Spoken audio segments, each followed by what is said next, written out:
So, hello guys, what's up? It's me again, si Mima Alicia nyo at nagbabalik ulit para sa ating panibagong video.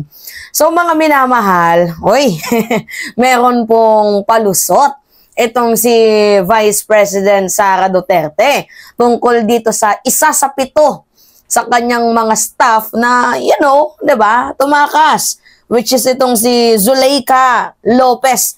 Tumakas at nagland doon nga po sa ibang bansa. So ngayon nga po mga minamahal, nung nalaman ng Bureau of Immigration na tumakas itong si Zuleika, syempre binroadcast agad sa mainstream media at mapapansin natin doon na bakit tumakas kung wala namang ginagawang kasalanan. Diba? Biruin nyo, may hearing kayo, pinapatawag kayo, under investigation kayo, tapos malalaman na ikaw ay tumakas. Ano yun? Flight is guilt. Diba? Parang ganun, mga minamahal. So ngayon, itong si Vice President Sara Duterte, meron pong sinabi na pagdidepensa dito kay Zuleika Lopez. Alam nyo, natawa ako sa defense ni Sara Duterte kasi parang pinagmumukha niya talaga yung Pilipino is bobo.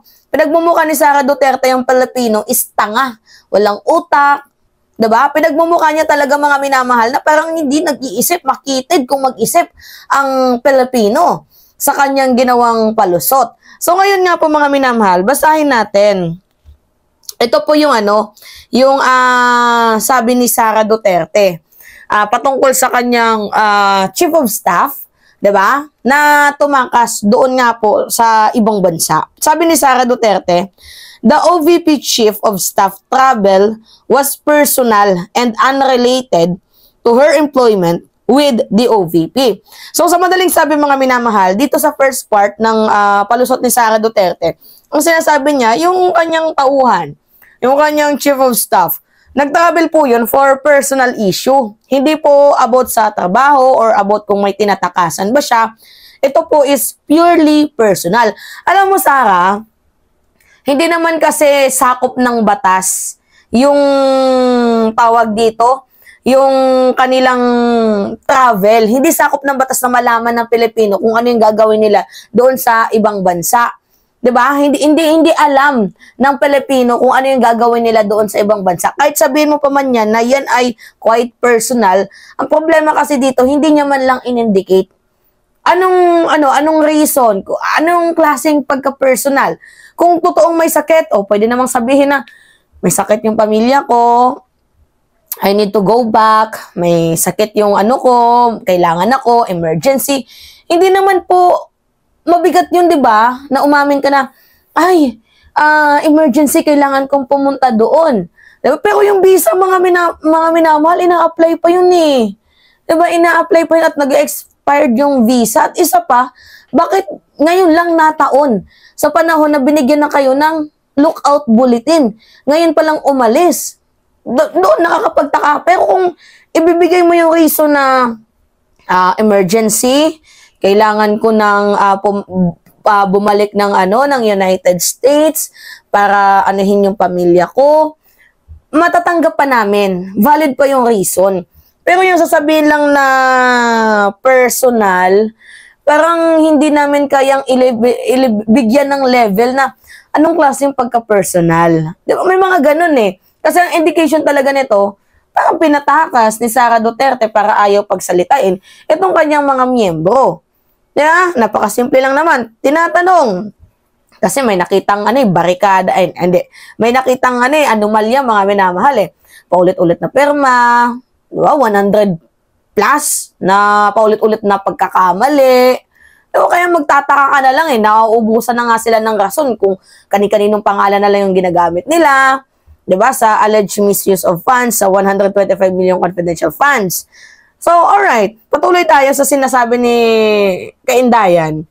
Sabi ni Sara, Yusek Lopez appropriately submitted document required of traveling government official, which were approved by the Vice President. Speculation about the purpose of his travel unfounded and unnecessary. We request to respect the privacy of the family on this difficult time. So, ito lang yun, hindi ko nabasa.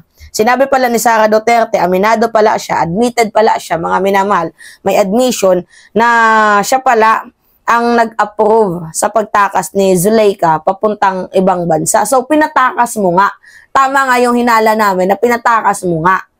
Diba? Kaya nga sa isa kong vlog, mga minamahal, pinatakas nga ba ni Sara Duterte yung kanyang mga employee para hindi makapagsalita? Tayo, nagtatanong tayo doon. Pero eventually, mga minamahal, may admission dito. Oh.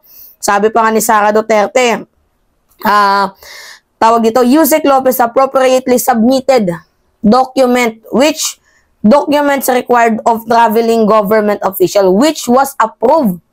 Aprobado po ng ating Vice Presidente. Alam nyo kung ano yung pinaka-bullshit dito? Yung the way na sasabihan mo kami na we request to respect the privacy of the family on this difficult time. Pero hindi man lang yan nirespeto yung House Committee. Humihingi ka ng respeto, respetuhin namin yung privacy ng kanyang pamilya. Pero hindi mo man lang nirespeto, hindi niya man lang nirespeto yung kagalang-galang na institusyon, which is yung Kamara. 5 times na silang binigyan ng paulit-ulit na paper para dumalo. Ayaw dumalo eh, matigas. Kaya nagalit si 3rd Manila District Representative Joel Chua. Si Chua ba yun? Tama ba yun, mga minamahal? Yung nag-request ng lookout. Tingnan ko nga. Wait lang. Tingnan ko nga, mga minamahal. Kung sino ba yun yung nag-request? Joel Chua nga. Tama nga ako. So, 5 beses kayong binigyan, 5 beses kayong pinatawag, ayaw nyong umattend. Ngayon na kayo ay minanmanana ng ilbo, kanya-kanyang lipad, kanya-kanyang iwas pusoy. Ano yun? You are demanding for the respect sa kanyang pamilya, pero hindi nyo man lang kaya nga respeto yung kagalang-galang na institusyon. Ano yun? Nagagaguhan ba tayo dito? Uy, hindi kami mga pinanganak kahapon ha. Walang babuyan. Ano ba naman yan? Diba? Respect begets respect. Kung gusto mo respetuhin ka namin, magparespeto din sila. Kasi binababo yung batas eh. Gusto lang naman talaga namin malaman yung katotohanan. Saan ba nanggaling yung pera? Tapos meron pang kumanta. Si Catalan, na totoo na nakaka-receive sila ng 25,000 monthly allowance. Diba? O, permahan mo to. O, para wala nang ingay, 25 monthly a month. For 9 months ba yun? Ganyan. Ano ba naman yan? Nakakaloka. Yusmi, Santa Barbara Bendita. Ewan ko ba dito sa mga animal na to? Natatawa na lamang ako. Alright, sige. Anyway, mga minamahal, yun po. It's me again. Oh. Si Mima Alicia nyo, kayo na po yung bahala magbigay ng komento at nagbabalik ulit para sa ating panibagong video.